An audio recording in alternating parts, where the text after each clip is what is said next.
And I felt somebody tap me on my shoulder, and I turned around, and she said, "Are you MC Lyte?"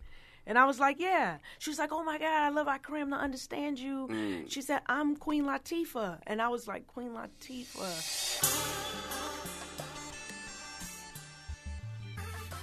What made you want to rap? Like, what was the first moment that you said, "This is what I want to do"? Well, it was something I definitely admired when I heard Chirac, but it was when I heard Salt-N-Pepa that I was like, okay. Yeah. And that was a song called Showstoppers. Okay. Where they were dissing Dougie Fresh and Slick Rick. And I was just like, oh, my God, this is something. Okay, now I want to get into this. Right. And that's when I started writing in school. I mean, I was young. Right. And then I became a part of a group. This guy that wrote rhymes for me, he put me with this other girl, and we were Sparkle and Dazzle. And the group was called Pure Elegance. Pure Elegance? Yes, Pure Elegance. And yeah, what you got? I'm lost. So Salt-N-Pepa came out before you? Absolutely. Oh, wow. Yeah. So you were like 11 or 12, right, when you first. Yeah, and they had Hot, Cool, and Vicious. So that was definitely before me. Okay. So the first female artist that I can recall hearing is Salt-N-Pepa, Roxanne, Shantae. Yes. Roxanne came before Salt-N-Pepa too. Yep. Yeah, well, I mean, like, I was a kid. I was like, and I used to travel to New York every summer, and then I just would kind of like absorb all of what was playing on the radio, the videos from the box, and so I had a different experience at the time. I was kind of like spending time up there and just soaking it up. And Queen Latifah.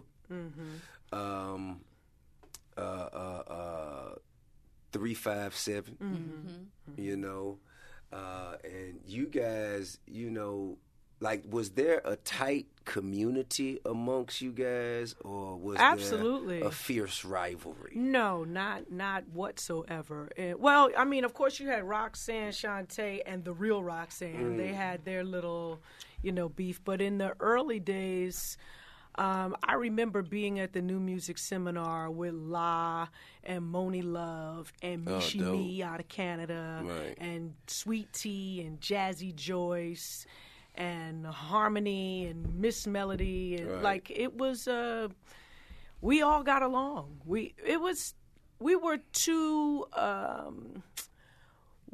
too much of a minority to not gravitate towards one another. Gotcha.